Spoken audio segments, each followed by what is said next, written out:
오늘은 매우 정치적인 이야기 하나 하고 매우 비정치적인 이야기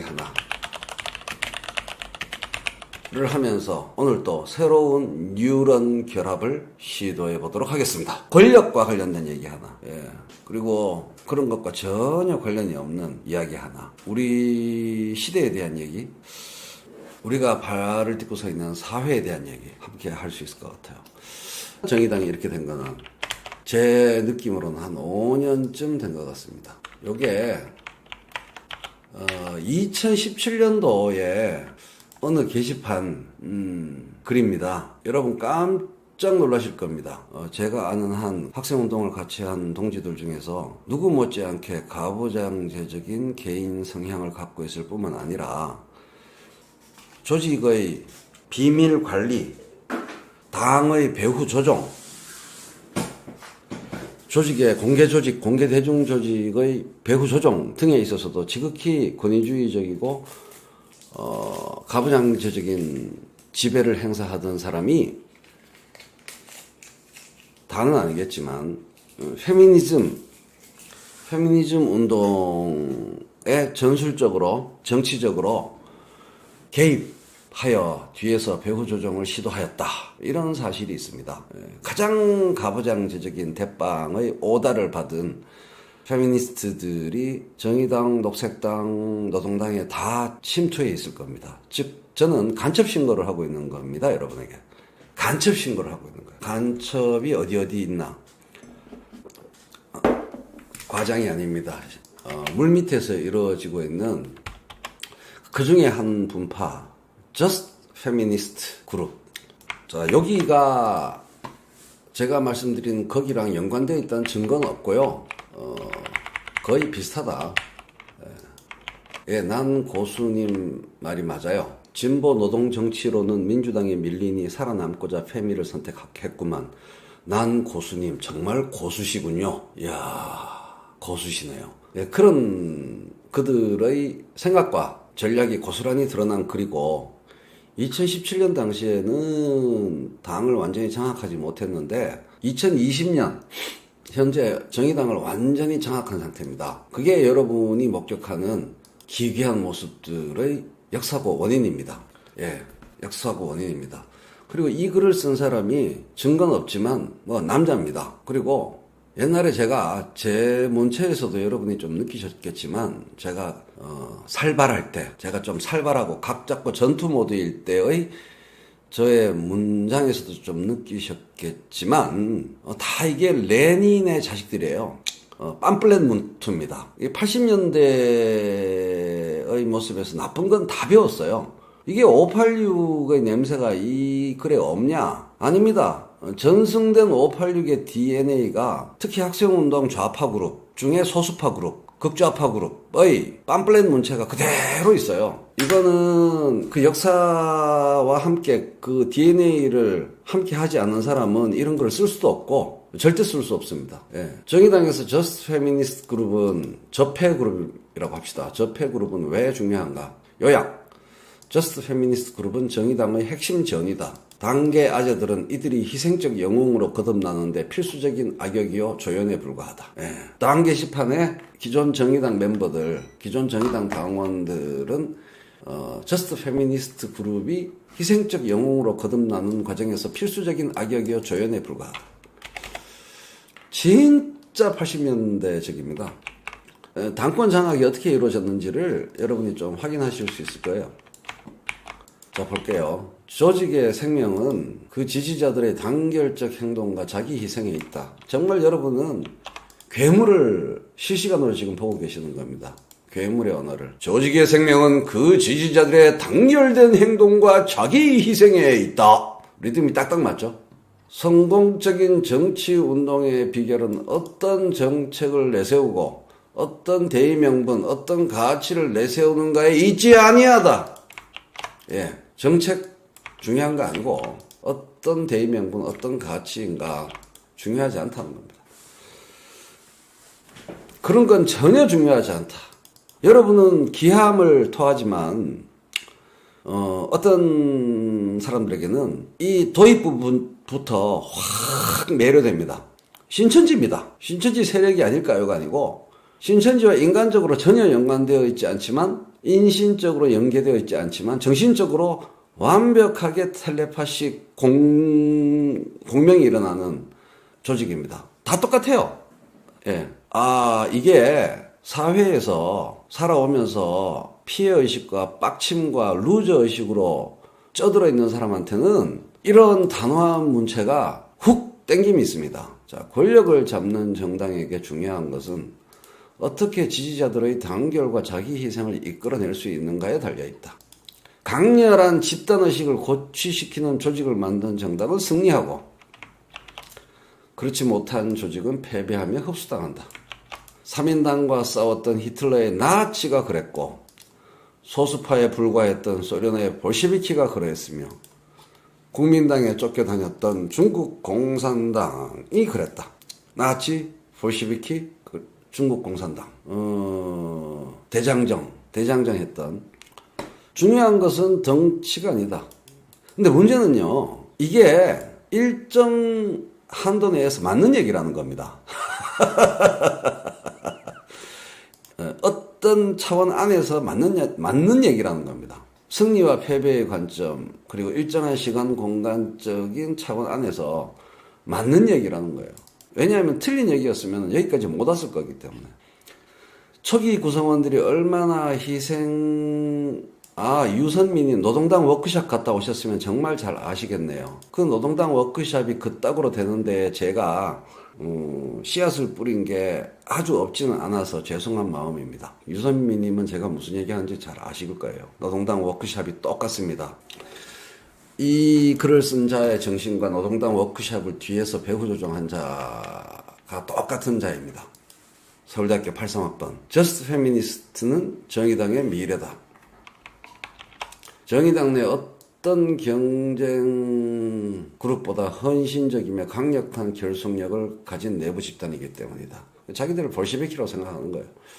다른 어떤 그룹보다 헌신적이며 강력한 결속력을 가진 똘끼로 완전히 무장되어 있는 거죠. 아니요, 이것저것 끌어다가 아니고 뭔가를 아는 자가 쓴 겁니다. 뭔가를 아는 자가 쓴 거예요. 그냥 흉내낸 거 아닙니다. 이 글의 덕목은 자기 얘기를 쓴 겁니다. 자기 생각을 쓴 거예요. 여기저기의 문장들을 가져와가지고 짜깁기 한 게 아닙니다. 정확하게 자기 생각을 그대로 드러냈기 때문에 이 문장이 힘이 있습니다. 어디서 베낀 것 같은 그런 글이 아니에요. 그래서 이 글이 힘이 있습니다. 사람들한테 분명히 파고듭니다. 어떤 사람들에게 이 글을 보내야 될지도 정확히 알고 있어요. 예, 우물 좀 파본 자입니다. 나는 저 페미니스트가 결국 정의당을 장악할 것이며 자유주의 정당들까지 흡수 통합할 것이라 확신한다. 정의당은 장악했어요. 예, 성공했어요. 이 글은 선언대로 해냈습니다. 저스트 페미니스트가 왜 정의당의 핵심 전위인가? 3가지 이유가 있다. 하나씩 보겠습니다. 읽을수록 소름 끼칩니다. 충분히 타당한 부분이 있기 때문입니다. 민주당을 얘기하는 겁니다. 자유주의 정당까지 흡수한다. 흡수 통합한다. 민주당까지 먹겠다 이 말입니다. 먹을 수 있다 이 말이고요. 자, 그럼 나도 이제 얘들의 허풍에 대신해서 나도 허풍 좀 할까? 허풍이랄까? 센 척 좀 할까? 내가 있는 한 안 된다 이놈들아. 내가 있는 한 안 된다 이놈들아. 요거는 뭐 내가 없어도 안 되지만 내가 있는 한 더더욱 안 된다 이놈의 자식들아.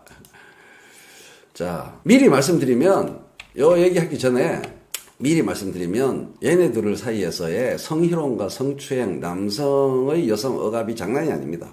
미리 제가 알고 있는 사실을 말씀드리면 이런 의견을 쓰는 자들에 의한 이 내부 배후 지도자들에 의한 성희롱, 성추행이 그리고 가부장제적인 언어, 억압이 장난이 아닌 그룹입니다. 가장 이율배반적인 위선적인 자들입니다. 이들이. 전 근대성 그 자체입니다. 가부장제 그 자체입니다. 그리고 내부에서 성희롱, 성추행 사건이 생기면은 그거를 없애버리고 억압하고 차단하고 외부 유포를 막는 능력은 타의 추정을 불허합니다. 비판하는 세력보다 더하면 더했지 덜하지 않을 거예요. 여러 개의 사건이 지금까지 일어났었습니다. 자, 3가지 이유를 봅시다. 첫째, 노동계급 투쟁은 더 이상 정의당의 미래가 아니다. 남성 근육 중심의 노동계급 담론이 이제는 이미 변화해버린 산업구조의 물적 토대 위에서 서비스 산업 중심으로 변해버렸죠. 낡은 투쟁 전선이 되어버렸으면 이전의 내 글에서 이미 언급한 바 있다. 저스티스 21 org 10만 198번 게시물. 이 말이 틀립니까? 맞습니까? 유선민님 많이 경험하셨군요. 말빨로 못 이김. 최인호 말빨이 더 세요. 최인호 말빨이 더 셉니다. 아무 걱정하지 마세요. 얘네들은 얘네들의 그 오리지널 이런 문장과 이런 로직의 원 고향이 제가 있는 그룹이에요. 제가 있었던 그룹입니다. 얘들은 이제 사생아들이죠, 사생아들. 그래서 이 말은 맞는 말이에요. 충분히 맞을 수 있는 말입니다. 위기의식을 느끼는 거죠. 계속 보겠습니다. 같은 얘기를 뭐 첫째, 둘째, 셋째 이렇게 한 건데요, 사실은. 같은 얘기를 첫째, 둘째, 셋째 한 겁니다. 사생아이면서 기형합니다. 둘째, 계급투쟁을 대체할 새로운 투쟁 전선은 바로 가정과 직장에서의 권력을 둘러싼 젠더 투쟁이다. 계급투쟁을 대체할 새로운 투쟁 전선은 바로 가정과 직장에서의 권력을 둘러싼 젠더 투쟁이다. 예. 뉴스를 보면 그렇습니다. 오늘날 페미니즘보다 더 핫한 대중운동이 존재하는가? 노조의 파업이나 노동자의 자살은 더 이상 뉴스거리가 되지 않는다. 맞습니다. 사실입니다. 오늘날 특히 이 두 문장은 완벽히 현상에 부합합니다. 사회 현상에. 오늘날 페미니즘보다 더 핫한, 더 뜨거운 대중운동이 존재하는가? 존재하지 않습니다. 미디어를 보면요. 미디어 상에서 얘기하는 거죠. 근데 오늘날 미디어가 현실을 장악하고 지배하는 정도와 강도를 생각해 보면 이게 의미 있는 얘기죠. 노조의 파업이나 노동자의 자살은 더 이상 뉴스거리가 되지 않는다. 그러나 직장 내 성폭력 이슈는 하루가 멀다 하고 대중의 관심을 사로잡는다. 농담이 아니다. 맞습니다. 농담이 아닙니다. 페미니즘은 정말 돈이 되고 표가 된다. 이거는 자기들에게 해당하는 얘기를 말하는 자기들의 나쁨에 대한 자기 고백이 아닙니다. 이 문장은, 이 빨간 문장은 아닙니다. 자기 고백 아닙니다. 그렇게 오해하는 것은 이들을 잘 모르는 겁니다. 페미니즘은 정말 돈이 되고 표가 된다. 지금 자기들을 제외한 사회 현상 단계를 말하는 겁니다. 미디어들이 이런 직장 내 성폭력, 성추행, 성희롱 문제를 왜 더 큰 뉴스거리로 다루냐? 그리고 노동자의 자살을 왜 뉴스거리로 다루지 않냐? 그리고 정치인들은 왜 그거를 얘기하냐? 돈이 되고 표가 되기 때문이다. 라는 사회 현상을 정확히 포착하고 있는 겁니다. 그리하여 이미 그 진척 정도가 워낙 강하기 때문에 여성주의는 계급을 넘어 오늘날 진보의 최전선이다. 최전선이라는 말이기도 하고 최첨단이라는 말이기도 합니다. 가장 트렌디하죠.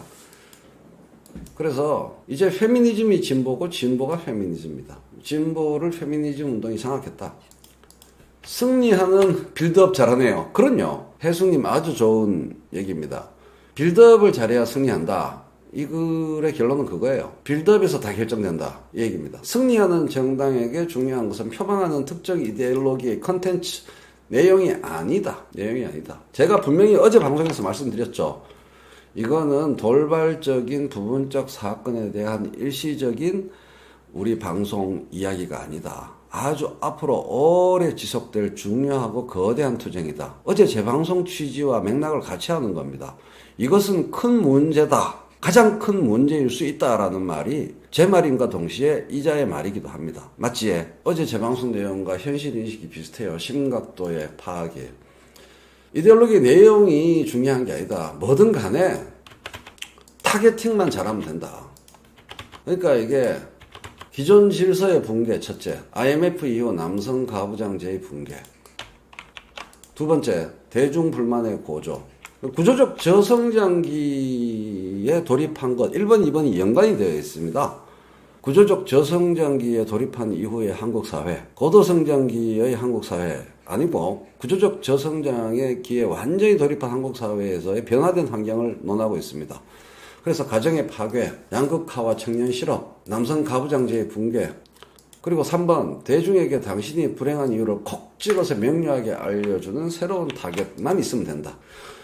우울하고 참담하고 답답하고 꽉 막혀 있고 그런 상황에서 네가 이런 것은 남성 때문이야 라고 콕 찍어주면 화르르 불타올라서 결집된다는 얘기죠. 뭐 이게 옛날에는 자본가 때문이다, 자본주의 때문이다, 미국 때문이다로 설정되면은 이게 자본가 때문이다, 당신의 고통은 자본가 때문이다, 당신의 고통은 악마 때문이다, 기독교, 당신의 고통은 자본가 때문이다, 사회주의, 공산주의, 당신의 고통은 미국 때문이다, 반제민족해방운동, 이렇게 되는 거예요.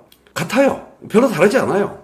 처음으로 이런 얘네들이 솔직하게 말해서 그렇지 똑같아요. 똑같습니다. 너네들의 고통과 불행과 우울과 참담함과 자존감 부족과 모든 부정적인 상황의 원흉은 바로 얘들 때문이다 라고 하면 그거를 정교하게 분석하고 비판적으로 대하지 않는다는 거예요. 맞아가 된다는 겁니다. 곧바로 그걸 신념으로 내재화시킨다는 겁니다. 근데 이거는 언제 어디서든 세계 어디서든 생겨나는 일입니다. 그래서 목숨을 걸고 무역센터 빌딩으로 비행기 몰고 갈 수도 있는 거고요. 청소년들이 배에 폭탄을 두르고 그럴 수 있는 거고, 또 과거에 기독교가 그러했고 그런 겁니다. 천천히 갈게요. 이 정도 글, 근데 이런 친구가 글을 하나만 썼겠습니까, 이거를? 예. 이런 친구가 이런 걸 하나만 썼겠어요. 계속적으로 팜플렛을 생산해내고, 그 팜플렛이 아래로 퍼져나가면서 사람들을, 예, 정태선님 말씀대로 투쟁을 위해 문장을 만들자고 하면 하루에도 100개는 만들 수 있습니다. 바로 그겁니다. 예. 그래서, 뭡니까? 그래서 저는 미통당 때문이다라고 하죠. 여기서 진도를 제가 안 나가겠습니다. 당신이 지금 고통스럽고 불행하고 이런 이유는 미통당이다. 이렇게 제가 말 안 하는 겁니다. 저는 제가 끝까지 저항하는 겁니다. 제가 3년 유튜브를 보시면 아시겠지만 미통당 때문이다라고 얘기한 적이 별로 없어요. 제가 원흉을 찾지 말라라고 계속 방송하지 않습니까? 얘네들과 제가 얼마나 다른 종류의 인간인지 굳이 콕 집어서 또 강조하고 싶어요. 채팅창에 많은 분들이 들어와서 분노하시고 원흉을 지목하셨습니다. 지난 몇 년간의 방송에서. 근데 그럴 때마다 그냥 넘어가도 되는데 그런 말하는 사람 민망해지구로 따박따박 그때마다 제발 원흉 좀 찾지 마세요라고 제가 방송 인기 떨어지는 소리를 꼬박꼬박 했습니다. 근데 그게 그 사람들에게는 잘난 척하고 오만한 걸로 비춰졌겠죠. 저는 단 한 번도 그런 말을 그 분노의 목소리를 그냥 긍정적으로 토닥토닥 한 적이 없습니다. 그냥 넘어가는 적이 단 한 번도 없었죠. 제 방송을 쭉 보셨죠? 그런 말을 그냥 전체 메인 채팅 중에 그냥 지나가는 말 하나로 그냥 넘어간 적이 없습니다. 단 한 번도 넘어간 적이 없습니다. 그걸 꼬박꼬박 꼬집어내서 원흉 찾지 마세요. 절대로 사회현상의 원흉은 없습니다. 원흉은 없습니다. 여러 가지 복잡한 요인이 구조적으로 얽혀 있는 걸 모르면 해결 못합니다. 라고 매번 그랬습니다. 예. 여가부가 원흉도 아니에요. 여가부 원흉론도 문제가 있어요. 그래서 어쨌든 이들은 그런 기독교, 나치즘, 공산주의, 스탈린주의, 또 반제민족해방주의와 구조를 똑같이 하는 겁니다.